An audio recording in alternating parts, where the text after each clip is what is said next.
Madame, Monsieur, bonsoir. Merci de votre fidélité. Notre rendez-vous fixé ce soir à 18h. Cela va vous permettre de suivre sur notre chaîne la finale du Chan 2018 depuis le complexe Mohamed V de Casablanca. Ça sera en direct et ça sera d'ailleurs le premier titre de notre édition. La finale du Chan 2018, c'est dans 1 heure. Le Maroc affronte le Nigeria au complexe Mohamed V de Casablanca. La sélection nationale des joueurs locaux n'est qu'à 90 minutes du sacre. Elle sera emmenée par la révélation et buteur du tournoi, Ayoub Kabi. C'est la journée internationale de lutte contre le cancer, l'occasion de mettre en avant l'importance de l'activité physique pendant et après le traitement. Notre équipe a suivi une patiente atteinte de cancer et dont l'activité physique d'ailleurs fait partie de son quotidien.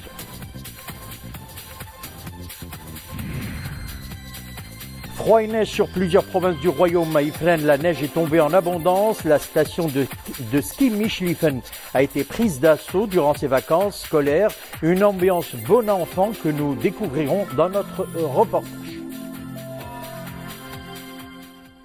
Et avant de développer ces titres, retenons ce message de vœux et de félicitations adressé par Sa Majesté le roi Mohammed VI au président de la République démocratique socialiste du Sri Lanka, M.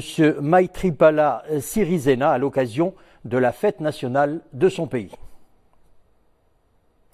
Événement oblige donc, on parle de sport et du Chan 2018, Maroc-Nigeria en finale ce soir, ça sera dans un peu moins d'1 heure au complexe Mohamed V de Casablanca. Emmené par la grande révélation et buteur du tournoi Ayoub Kabi, la sélection nationale des joueurs locaux est à 2 doigts du sacre. Le sélectionneur national Jamel Selami est très confiant. Une finale, c'est pour être gagné, a-t-il déclaré à la veille de la rencontre. Souad Anachet. Cité au premier rang des favoris au coup d'envoi du Chan, les Lions de l'Atlas n'ont pas déçu. Un parcours remarquable que les locaux auront désormais à clore en beauté. Face à la Mauritanie, la Guinée et le Soudan, les Lions de la Botola s'en sortent avec les honneurs. Parviendront-ils à ne faire qu'une bouchée des aigles du Nigeria? En tout cas, à moins d'1 heure de la rencontre, le bonheur est à portée de main. Voilà, bonne chance à notre sélection nationale et espérons que le trophée restera au Maroc.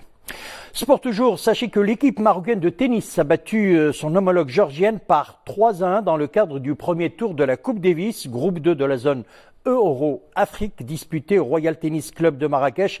Malgré la défaite aujourd'hui du duo Lamine Ouheb et Amina Ouhda dans le match du double par 2-7-1, l'équipe marocaine a réussi donc à composter son ticket pour le prochain tour où elle rencontrera son homologue roumaine. Vie parlementaire à présent, la Chambre des représentants tiendra mardi 2 séances plénières consacrées respectivement à l'examen et au vote d'une proposition de loi et de projet de loi finalisé. La séance débutera à 15h30. La communauté internationale célèbre donc ce 4 février la journée mondiale de lutte contre le cancer au Maroc sous l'impulsion de son Altesse royale la princesse Lalla Selma, présidente de la fondation Lalla Selma Prévention et Traitement des cancers. Le Maroc s'est inscrit dans une approche stratégique pour l'élaboration d'un plan national de prévention et de contrôle du cancer 2010-2019. Une célébration, l'occasion de mettre en avant l'importance de l'activité physique pendant et après le traitement. Notre équipe a d'ailleurs suivi une patiente atteinte de cancer et pour qui l'activité physique justement fait partie de son quotidien. Zaki Abelkas et Nisrine Aouzdar. La maladie n'a pas altéré sa passion pour les promenades matinales en bord de mer, une activité que Fatema exerce quotidiennement en dépit de son cancer du côlon diagnostiqué en 2012. Convaincue des bienfaits de l'exercice physique au cours du traitement, cette femme a un message adressé à toutes les personnes atteintes de cancer.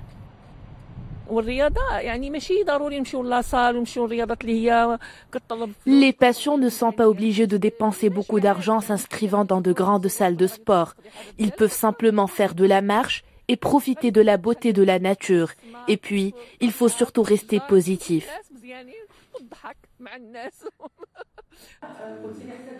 De nombreuses études mettent en avant l'importance de l'activité physique pendant le traitement.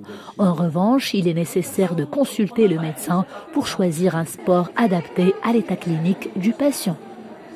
Et ce qui est important aussi pour l'activité physique, c'est que c'est conseillé même pour les malades qui sont déjà malades, qui ont été traités contre le cancer.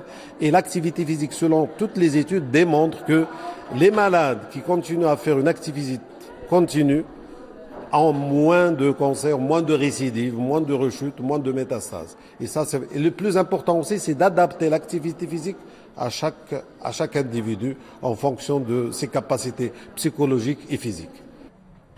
Selon le dernier rapport de l'OMS, l'activité physique participe à l'amélioration de la qualité de vie des personnes atteintes de cancer, notamment leur état psychologique et émotionnel. Froid, pluie et neige se sont confortablement installés sur la majeure partie du royaume. Ça sera le cas également d'ailleurs demain lundi et cela jusqu'à vendredi prochain. Mais attention aux averses, elles ont démarré d'ailleurs ce soir et se poursuivront jusqu'à demain lundi 7h du matin. Elles toucheront les provinces de Safi, Sidi Ben Nour, Essaouira, Khnefra, Khouribga, Rhamna, Bni Mellel, Azilal, Ibn Salah et Qal'at Srarna. Et également des averses à partir de minuit demain et ce jusqu'à 7h du matin. Elles toucheront Shtouka et Itbaha, Tiznit et Sidi Ifni.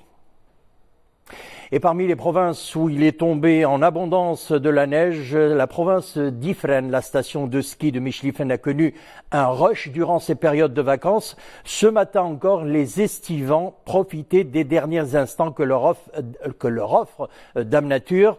Ambiance bon enfant que nous découvrons d'ailleurs dans ce reportage réalisé par Ahmed Fadeli sur le commentaire de Nisrine Aouzlar. Perchée à 2000 mètres d'altitude, la station de Michlifen séduit les amoureux de la nature et des sports d'hiver. Pendant ces vacances scolaires, les enfants y prennent particulièrement plaisir. Mon oncle m'a ramené ici dans la ville Ifrane et c'est les meilleures vacances que j'ai passées dans ma vie et je vais jamais les oublier.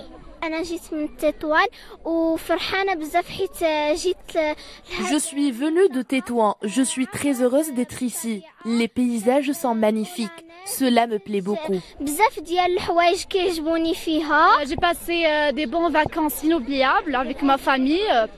On a skié, on a vu la neige et tout.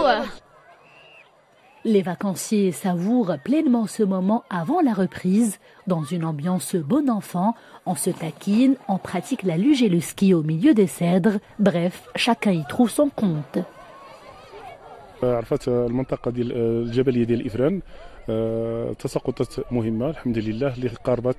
province d'Ifrane a connu d'importantes chutes de neige. Cela contribue à la promotion du tourisme national, surtout que cela coïncide avec la période des vacances.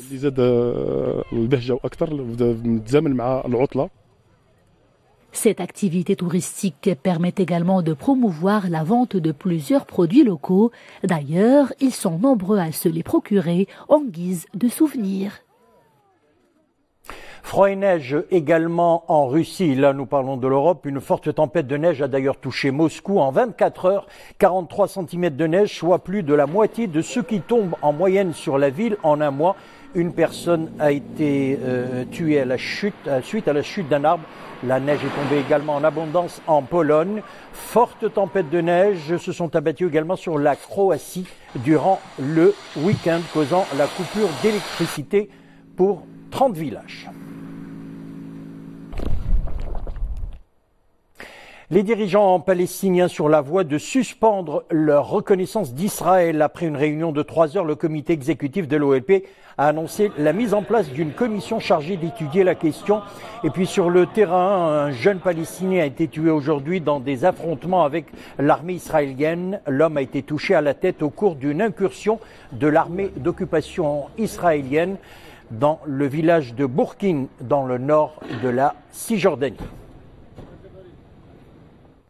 Et puis en Syrie, 7 soldats turcs ont été tués dans la région d'Afrin en proie à de violents raids de l'aviation d'Ankara. L'armée turque dit avoir riposté à des tirs de milices kurdes, détruisant refuges et des caches d'armes. L'armée turque vise à déloger de l'enclave syrienne d'Afrin les unités de protection du peuple. Quelques 15 000 personnes ont déjà fui les combats. 1 million ont trouvé refuge dans la province voisine d'Alep.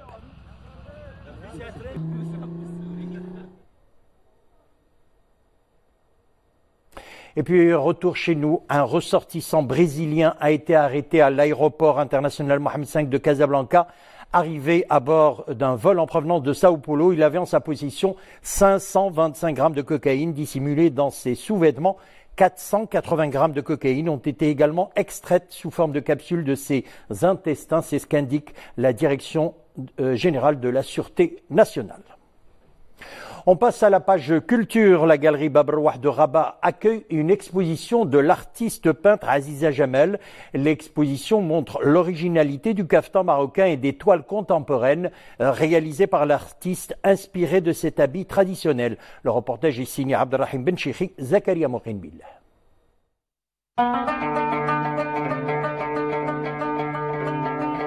Des caftans accrochés dans des cadres en guise de tableau. L'artiste opte pour ce procédé pour révéler tout l'attrait de cet habit traditionnel. Des toiles tentent de continuer cette quête artistique en déclinant sous de multiples aspects l'œuvre artisanale qu'est le caftan. Une démonstration d'un savoir-faire ancestral et d'une innovation esthétique.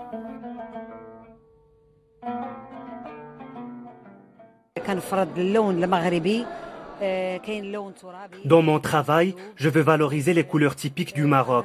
Il y a la couleur jaune caractéristique du Sud et le bleu du Nord, car j'ai souvent participé à des activités associatives dans le nord du royaume, à Al-Hoceima et à Tifza, avec les femmes de ces régions. Je trouve que ces femmes ont beaucoup d'énergie. J'ai intégré ces couleurs dans mes toiles. Mes productions reflètent le patrimoine marocain traditionnel dans toute sa diversité. عنده واحد العلاقة مع التراث المغربي الأصيل. Aziza Jamel dévoile des choix artistiques originaux. Elle s'inspire de l'authenticité de la culture marocaine tout en exprimant des idées variées.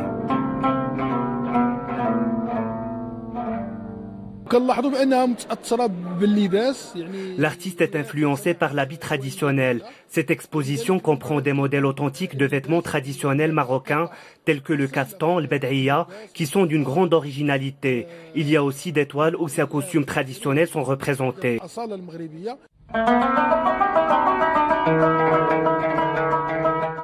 Artiste peintre contemporaine, Aziza Jamel aime travailler sur le patrimoine marocain qu'elle veut mettre en valeur. Elle célèbre ses richesses à travers des formes et des images expressives pour préserver ce qui fait l'identité collective. Une étoile montante, il a brillé de 1000 feux et ébloui le jury de Voice Kids, âgé d'à peine 10 ans. Le jeune Hamza Albied décroche le titre après avoir engrangé le plus grand nombre de votes du public. Interprétant une des chansons de Sabah Fakhri, il a suscité l'admiration de tous. L'Égyptienne Ashraqat Ahmad a occupé la deuxième place. Le Saoudien Louja Masrahi s'est classé troisième tout au long des épisodes de l'émission diffusée d'ailleurs sur MBC. Les candidats ont été coachés par les chanteurs Qadim Sahir, Tamer Husni et Nancy Ajram. Et puis le Festival des Lanternes, un événement phare dans le cadre des festivités célébrant le Nouvel An chinois, un moment féerique et magnifique qui fait briller le ciel des villes chinoises de 1000 couleurs.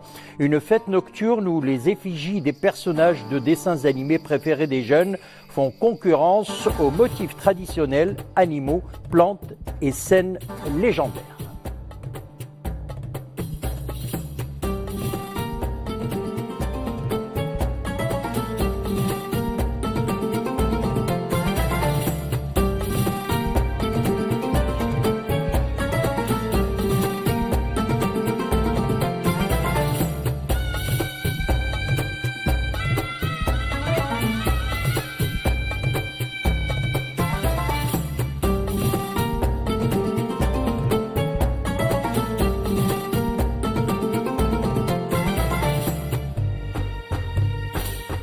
Voilà, c'est la fin de notre édition. N'oubliez pas, dans un peu moins de 3/4 d'heure, la finale du CHAN 2018 qui opposera le Maroc au Nigeria. Et dans quelques instants, le plateau sport, notre collègue Khalid Azzoun avec son invité. Une excellente soirée, bon spectacle, à demain.